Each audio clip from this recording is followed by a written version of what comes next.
የትግራይ ክልል ጤና ቢሮ ለቲክቫ ኢትዮጵያ በሰጠው ቃል ምን አለ? በማህበራዊ ሚዲያው ላይ የሚተላለፈው የወረዳው ጤና ጽሕፈት ቤት ምግብ እጥረት እይታ ስክሪኒንግ አድርገው ነበር። ወረዳው የሚያቀርበው ሪፖርትና መሬት ላይ ያለው ልዩነት አለው። ስለዚህ እንደ ጤና ቢሮ ከሚመለከታቸው አካላት የተውጣጣ አደጋ ጊዜ ዝግጁነት ቲም ኢመርጀንሲ ቲም ተዋቅሮ ዛሬ ከሰዓት ወደ ቦታው ተንቀሳቅሷል። ያለው ሁኔታ ምንድነው የሚሉ መረጃዎች ማጣራት ስራዎች ይደረጋሉ። ጤና ቢሮ የተረጋገጠ አክቹዋል የሆነ መረጃዎችን ለማግኘት እየጣረ ነው።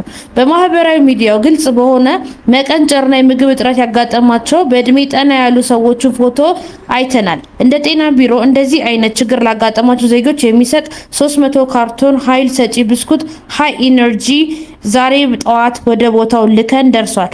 ነገር ግን የችግሩ መጠን ምን ያህል ነው በሚለው ዙሪያ ወደ ቦታው ተንቀሳቅሰው ቡድን መረጃው ከላከ የምናውቀው ይሆን ብሏል።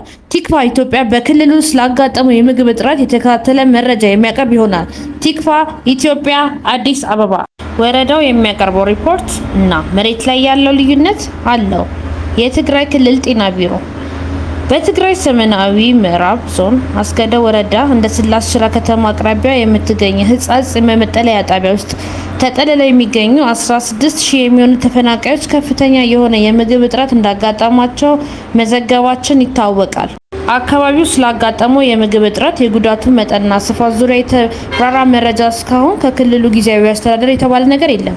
ቲክቫ ኢትዮጵያ ከክልሉ ጤና ቢሮ ባገኘው መረጃ ጉዳዩን የሚያጣራ ቡድን ከሚመለከታቸው አባላት በመውጣት ዛሬ ከሰዓት በኋላ ወደ አካባቢው መንቀሳቀሱን አረጋግጧል። ቢሮ የወረዳ ጤና ጽሕፈት ቤት የምግብ እጥረት እይታ ስክሪኒንግ አድርገው የነበረ ቢሆንም ወረዳው የሚያቀርበው ሪፖርትና መሬት ላይ ያለው ልዩነት አለው ነው ያለው። የችግሩ ስፋት ምን ያህል ነው የሚለውን ለማረጋገጥ ዛሬ ከሰዓት 10 ሰዓት ወደ ቦታው አንድ ቡድን መንቀሳቀሱን ቢሮ ለቲክቫ ኢትዮጵያ የገለጸ ሲሆን የተረጋገጠ መረጃ እንደደረሰው የሚያረጋግጥ መሆኑን ገልጿል።